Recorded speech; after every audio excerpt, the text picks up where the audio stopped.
ఈ పెద్ద మనిషి మనందరి చెవుల్లో పూలు పెట్టేదాని కోసం ఈ పెద్ద మనిషి ఆ సదస్సులు కండక్ట్ చేయడం కోసం ఈ పెద్ద మనిషి ఖర్చు చేసింది ఎంత తెలుసా? విశాఖపట్నంలో 3 రోజుల పాటు మీటింగులు పెట్టి ఆ మీటింగులకు తాను ఖర్చు చేసింది అక్షరాల 150 కోట్ల రూపాయల ప్రజాధనాన్ని ఖర్చు చేశాడు ఈ పెద్ద మనిషి చంద్రబాబు నాయుడు గారు. ఆ 150 కోట్ల రూపాయల్లో 3 రోజుల కోసం తిండి బిల్లు ఎంతో తెలుసా? కేవలం వాళ్ళ తిండి బిల్లు 3 రోజులకు 53 కోట్ల రూపాయలు తిన్నారు ఏకంగా తిండి బిల్లులో. అంటే ఏ స్థాయిలో దోచేస్తా ఉన్నారు మన రాష్ట్రాన్ని అని చెప్పడానికి ఇక వేరే నిదర్శనాలు కూడా అవసరం లేదు అని చెప్పడానికి ఇంతకన్నా మీ విశాఖ నగరంలోనే జరిగిన దోపిడీ. ఇదే పెద్ద మనిషి చంద్రబాబు నాయుడు గారి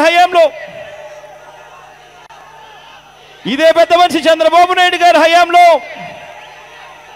ఐటీ రంగం, ఇదే విశాఖలో ఐటీ రంగం పరిస్థితి ఎలా ఉంది అని ఒక్కసారి గమనిస్తే ఇదే ఐటీ రంగం ఆ దివంగత నేత ఆ ప్రీతమ నాయకుడు నాన్నగారి హయాంలో, రాజశేఖర రెడ్డి గారి హయాంలో ఇదే ఐటీ రంగంలో అప్పట్లోనే దాదాపుగా 10 సంవత్సరాల కిందటనే అప్పట్లోనే 18,000 మందికి అప్పట్లోనే ఐటీ రంగంలో దివంగత నేత ప్రీతమ నాయకుడు రాజశేఖర రెడ్డి గారి హయాంలో ఉద్యోగాలు వస్తే 10 సంవత్సరాల కిందట నాన్నగారి హయాంలోనే ఐటీ రంగంలో విశాఖ నగరం నుంచి ఎగుమతులు దాదాపుగా 2,000 కోట్ల రూపాయలు ఉంటే ఈ పెద్ద మనిషి చంద్రబాబు నాయుడు గారు ఈ 4.5 సంవత్సర కాలం పరిపాలనలో పరిస్థితి ఏమిటో తెలుసా?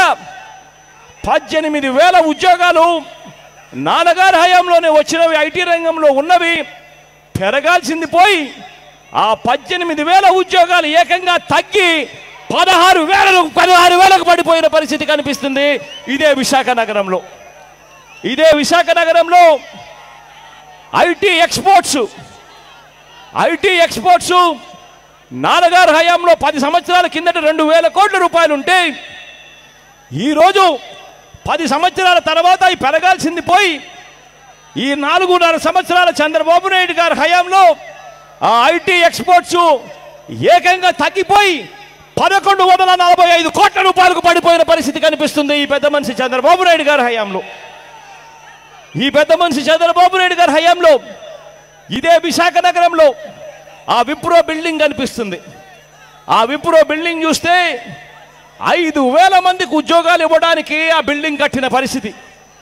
అటువంటి విప్రో బిల్డింగ్లో 5,000 మందికి ఉద్యోగాలు ఇవ్వాల్సిన ఆ విప్రో బిల్డింగ్లో ఇవాళ పనిచేస్తా ఉన్నది ఎంతమందో తెలుసా? కేవలం 250 మంది కూడా సరిగ్గా పనిచేయడం లేదు అక్కడ అదే బిల్డింగ్లో. ఇదే పెద్ద మనిషి చంద్రబాబు నాయుడు గారి హయాంలో విశాఖపట్నంలో ఐటీ స్పేస్, ఇక్కడే ఇన్ఫర్మేషన్ టెక్నాలజీ కోసం భవనాలు కట్టి మొత్తం 5,05,000 SFT స్థలం ఉంటే ఇందులో ఖాళీగా ఉండేది ఎంతో తెలుసా? అక్షరాల 4,27,000 SFT అడుగులు ఖాళీగా ఉన్న పరిస్థితి ఇవాళ ఐటీ రంగంలో కనిపిస్తుంది చంద్రబాబు నాయుడు గారి హయాంలో.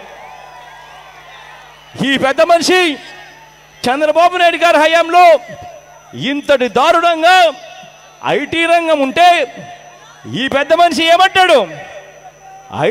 ఐటీ రంగం ఇంత దారుణంగా ఉన్నా ఈ పెద్ద మనిషి కళ్ళార్పకుండా అబద్ధాలు చెప్పేయగలుగుతాడు. కళ్ళార్పకుండా అబద్ధాలు చెప్పే మనిషి, కళ్ళార్పకుండా అబద్ధాలు చెప్పగలుగుతాడు ఈ మనిషి. కంప్యూటర్లకు కూడా అబద్ధాలు నేర్పగలుగుతాడు ఈ పెద్ద మనిషి.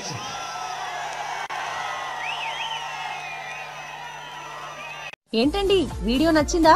అయితే ఓ లైక్ వేసుకోండి, లేదంటే ఓ కామెంట్ చేయండి.